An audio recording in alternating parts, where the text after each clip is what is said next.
आते थे। और पीर साहब पगारा अभी मौजूदा जो है राजा साईं, वो भी बहुत शफकत के साथ पेश आते हैं। पीर साहब पगारा को जीडीए ने इस्तेमाल कर दिया कल। पीर साहब पगारा से चेयरमैन बिलावल भुट्टो जरदारी साहब के साथ मेरे ख्याल 1.5 या 2 साल पहले 2 साल पहले मुलाकात हुई थी, मुझे एग्जैक्ट टाइम याद नहीं है। तो जब हमने बात की, गए थे किसी और एक सोशल मसले पे ताज़ियत के लिए गए थे उनके पास। तो जब लीडर्स मिलते हैं, सियासत की बात होती, तो पीर साहब ने कहा भाई मैं सियासी आदमी नहीं हूँ, मेरे से सियासत की बात नहीं करो, एग्रीकल्चर की बात कर लो, आजकल मैं खेती बाड़ी कर रहा हूँ, और सियासत की बात करनी है तो मेरे भाई के साथ करो। अब उस भाई ने और पूरी जीडीए की जमात ने पीर साहब को झूठ बता के सामने खड़ा कर दिया और उन्हें ख़राब किया। तो मैं पीर साहब से कहता हूँ कि पूरी हकीकतें पता कर लेते तो ज़्यादा बेहतर होता। शुरुआत ही उन्होंने की, उन्होंने 1970 की बात की, 88 की बात की कि इतनी सीटें तब भी नहीं ली थी।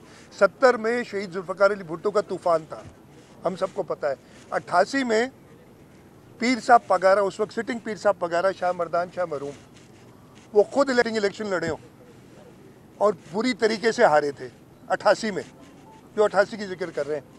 इस दफ़े जो इलेक्शन हुए, मुझे बड़ी हैरत हुई कि पीर साहब ने कहा, मैं सबसे पहले तो पीर साहब मोहतरम उनसे कहूँगा अपने दोस्त बदल लें। उन्होंने कहा मेरे एक दोस्त ने मुझे 3 महीने पहले कहा कि आपके सामने ज़ीरो लिखा है। यार ऐसे दोस्त रखते क्यों हो जो आपको ये बताए कि ज़ीरो रखा हुआ है आपके सामने, और फिर भी अभी दोस्त कह रहे हैं उनको। तो दोस्त बदल लें अपने। मेरे ख्याल है ये आपके मुखलिस दोस्त नहीं है, आप मुखलिस दोस्तों के साथ काम करें। और उन्होंने कहा कि जी कहा गया है कि पीपल्स पार्टी सारा स्वीप करेगी। पीपल्स पार्टी ने, जैसे मैंने कहा, 5 साल मेहनत की है, एक एक सीट का हिसाब देने के लिए तैयार है कि कैसे हमने जीती है। हमारे खिलाफ पीपल्स पार्टी की जो क़यादत थी, उनकी जो जिस तरीके से उन्होंने इलेक्शन लड़ा, मेरे लिए बड़ा आसान था इलेक्शन। मेरे अपोनेंट का शायद आपको नाम भी नहीं पता हो, इधर सारे आप हैं, इधर नासिर शाह के खिलाफ कौन खड़ा हुआ था, किसी को नाम आता है? शर्जील मेमन के साथ कौन खड़ा हुआ था, किसी को नाम पता है?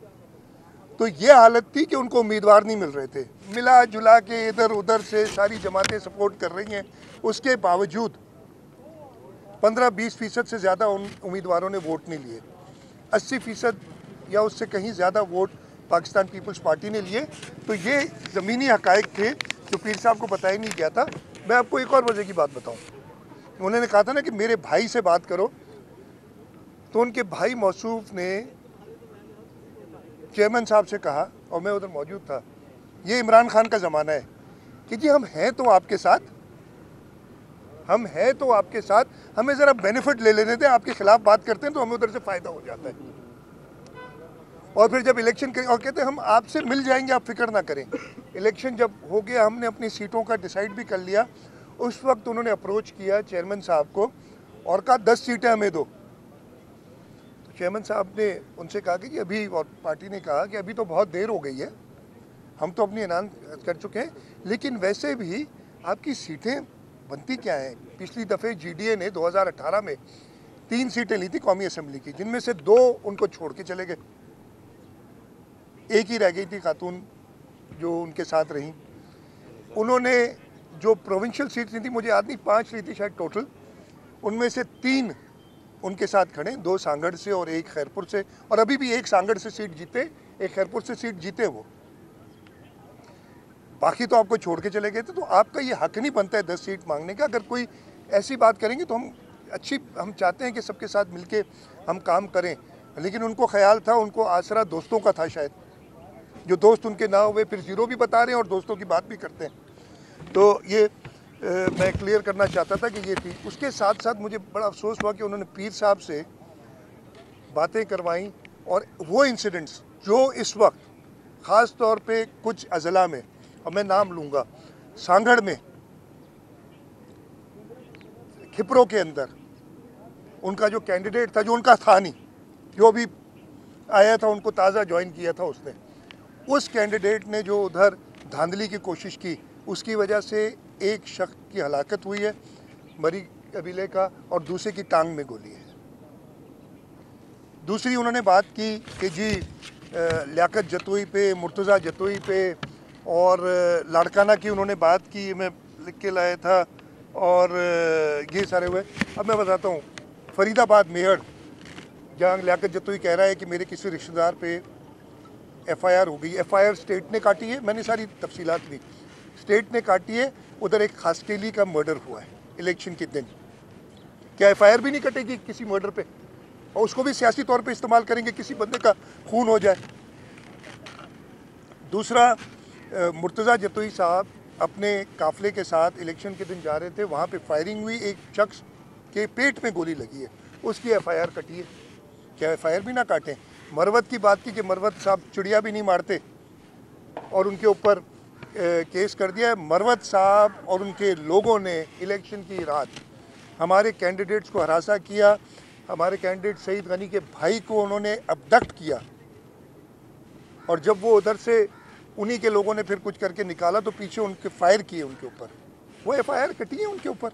अब क्या मतलब है आपका कि आप बदमाशी भी करेंगे, धांधली करने की कोशिश भी करेंगे और आप कहेंगे कि जी आप स्टेट कोई काम ना करे? ये हमने नहीं काटी।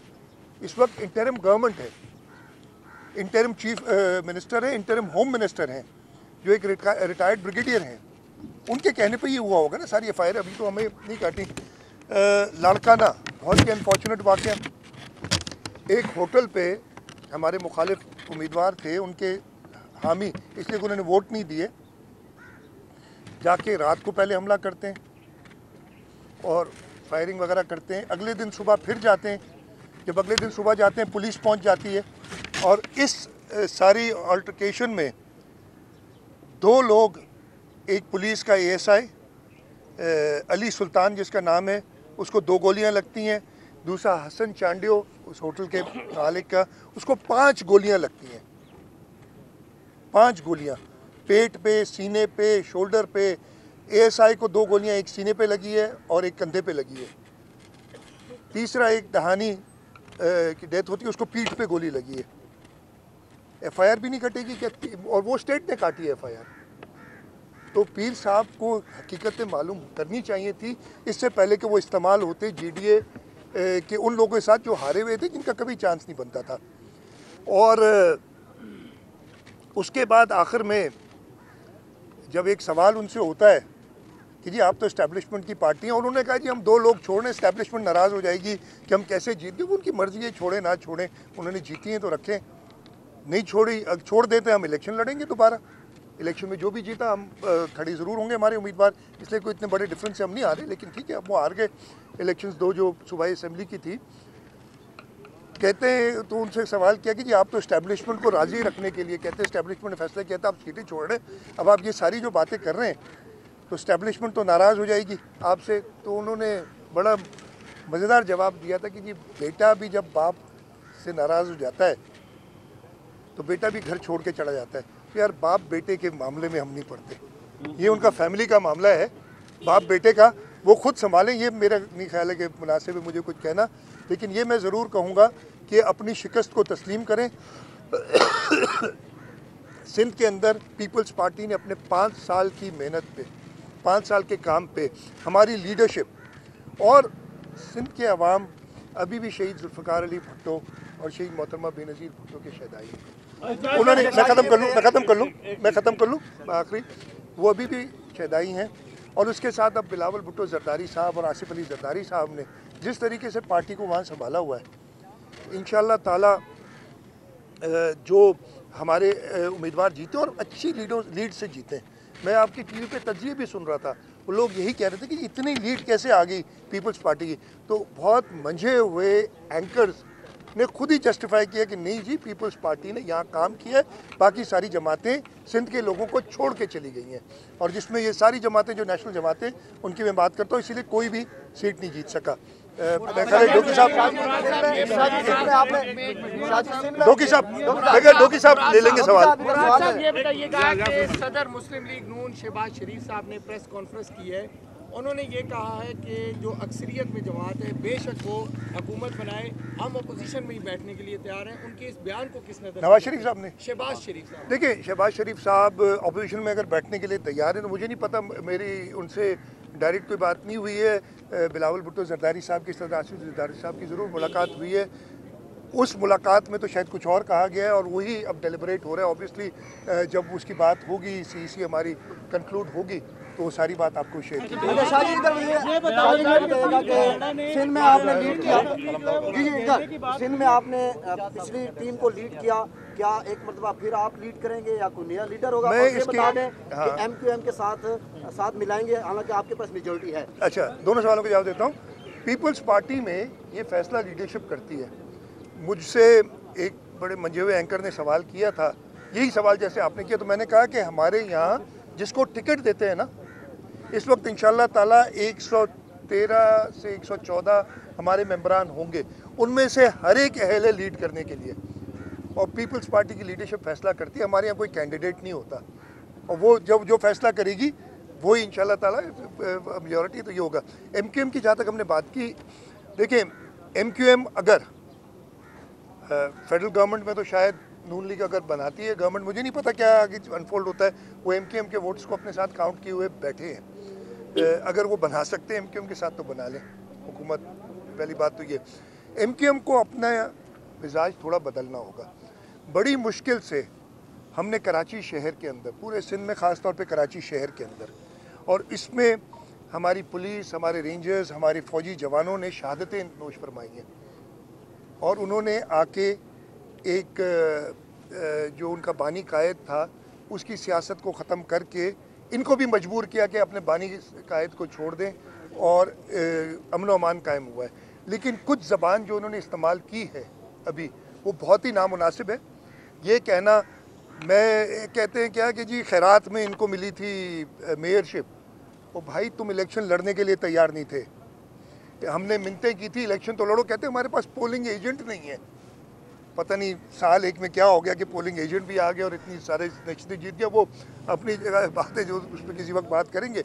लेकिन अगर उनका ये रवैया रहा और उन्होंने किसी भी तौर से अमन व अमान को डिस्टर्ब करने की कोशिश की, तो ना सिर्फ पाकिस्तान पीपल्स पार्टी की सूबाई हुकूमत थी, सूबाई हुकूमत पीपल्स पार्टी की बनेगी, बल्कि कौमी इदारे भी ये एक्सेप्ट नहीं करेंगे कि अमन व अमान खराब हो।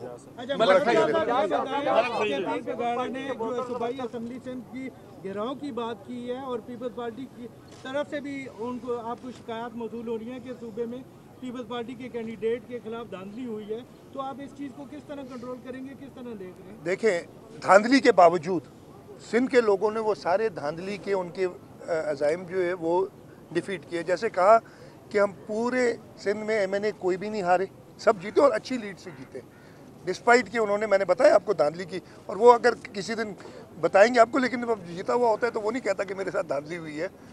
लेकिन वो पोलिंग स्टेशन जिस पे और जिसकी वजह से हमारी 2 लोगों की शहादतें हुई हैं ड्यूरिंग द इलेक्शन, वो ज़रूर वो होगा। बाकी पीर साहब वगैरह कह रहे थे, मेरे ख्याल पता नहीं उन्होंने सोचा नहीं था पूरी तरीके से, कहने से पहले कि वो घेराव करेंगे। वो घेराव करने में उन्होंने जितने वोट लिए ना पूरे सूबे में, उतने लोग भी जमा कर लें तब भी घेराव नहीं होगा। शाह साहब, आज पाकिस्तान पीपल्स पार्टी जो है उस पर सबकी नजरें हैं, आज की इजलास में क्या फैसले होने जा रहे हैं? अगर वज़ारत उज़्मा मुस्लिम लीग नून को मिलती है तो क्या पंजाब में फिर आप बड़े उहदे लेंगे? देखिए, ये डिलिब्रेशन सारी CEC में हो रही हैं। हमारी CEC काफ़ी लोग हैं। कल भी मेरे ख्याल है कोई 20-25% लोग अपनी राय दे सके थे। पाकिस्तान पीपल्स पार्टी की लीडरशिप की, हमारी जमात की ये खासियत है कि सबसे राय लेते हैं और उसके बाद एक कलेक्टिव फैसला होता है। तो इस वक्त चेयरमैन साहब, सदर साहब सबसे राय ले रहे हैं, डिफरेंट, सबकी अपनी आरा आ रही हैं, और इंशाल्लाह ताला पाकिस्तान पीपल्स पार्टी वही फैसला करेगी जो इस मुल्क के मफाद में, जो इस मुल्क को इस कठिन सूरत हाल से निकाले, मज़ीद ख़राब ना करे, जो काफ़ी इस वक्त। ठीक है। अच्छा, आपने कहा कि 2018 की कारकर्दगी की बुनियाद पर आपने 5 साल बाद जो है वो भारी अक्सरियत हासिल की है, लेकिन ये भारी अक्सरियत कराची में क्यों नजर नहीं आती? वहाँ से 17 नशिस्तें कौमी असम्बली की MQM जीत जाती है, 28 17 नहीं 15। तो क्या कहेंगे? मैं जवाब देता हूँ। देखें, हम पिछली बार 3 नशिस्तें कौमी असम्बली की जीते थे 2018 में, 3 से हम 7 पे गए, यानी डबल से भी ज़्यादा। तो हमने बेहतर तो किया है। हाँ, मुत्तहिदा कौमी मूवमेंट जो 15 सीटें जीती है उस पर हैरत ज़रूर है, उसको एनालाइज भी कर रहे हैं, हम देख भी रहे हैं।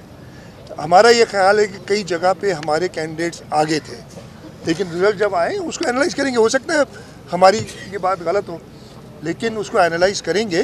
तो ऐसा नहीं कि पीपल्स पार्टी ने ख़राब किया। पीपल्स पार्टी ने 2018 से डबल से भी ज़्यादा सीटें ली हैं कराची शहर में। हमारी सूबाई असम्बली की 7 थी, अब मेरे ख्याल है 10 आई हैं, और 3-4 नशिस्तें ऐसी हैं जिसमें हमारा ख्याल है कि हम जीते हुए हैं। अब वो प्रोसेस होगा, आगे चलेगा, तो हमने बुरा नहीं किया। हाँ, हैरत ज़रूर है कि मुत्तहदा कौमी मूवमेंट 15 सीटें कैसे लेगी, जबकि 1 साल पहले मेरे शर्जील मेमन साहब, नासिर शाह साहब गवाह होंगे, हमने इनके साथ मीटिंग की थी। इलेक्शंस जब बल्दियाती हो रही थी, इन्होंने कहा जी हम कल नहीं लड़ सकते, हम इलेक्शन नहीं लड़ सकते इसलिए कि हम तैयार नहीं। अचानक इलेक्शन हो गए भाई, 4 बार इलेक्शन पोस्टपोन हुए थे, वो हर दफ़े इसी आसरे में होते थे कि इलेक्शन पोस्टपोन हो जाए, लड़ना नहीं है हमने। तो ऐसी क्या बात हो गई कि 1 साल के अंदर वो जमात जिनके पास पोलिंग एजेंट नहीं थे वो 15 सीटें जीत जाती है। तो मैं हैरत का इजहार कर सकता हूँ। आखिरी सवाल जो भी ये जोगी साहब जिसका कहेंगे, इजाज साहब। ये पहला इलेक्शन है जिसमें वो जमातें जो कह रही हैं वो बनाएंगे और वो जमातें जो धांधली का इल्ज़ाम लगा रही हैं वो सब धांधली का इल्ज़ाम लगा रही हैं। आप इस पे क्या कहेंगे, ये ऐसा क्यों हो रहा है? क्या ये इलेक्शन फेयर एंड फेयर? देखिए हमारे मुल्क में अनफॉर्चुनेटली हर इलेक्शन, 2018 के इलेक्शन में भी सिंध में हमने हुकूमत बनाई थी, उस वक्त भी हमें सख्त एतराज़ात थे, इस वक्त भी बहुत शदीद एतराज़ात हैं जो इलेक्शन के रिज़ल्ट हैं। लेकिन हम हमेशा उसका कानूनी कार्रवाई या कानूनी तरीक़ेकार इस्तेमाल करते हैं। हम कोई गैर कानूनी और ऐसी चीज़ नहीं करेंगे जिससे मुल्क में कोई बहरान पैदा हो। और बाकी जमातें भी कह रही हैं, अब इस वक्त जो सबसे बड़ी जमात वो इंडिपेंडेंस जो PTI के बन के उभरे, हैरत है वो भी कह रहे हैं कि धांधली हुई है, तो वो ज़रूर एड्रेस करना पड़ेगी उनकी जो इश्यूज़ है कि हुई हैं, और वो उनके पास ये सारे कानूनी मराइल मौजूद हैं कि उनको एड्रेस करके वो अगर समझते हैं उनके साथ हम भी वो कानूनी सारे मराइल इस्तेमाल करेंगे।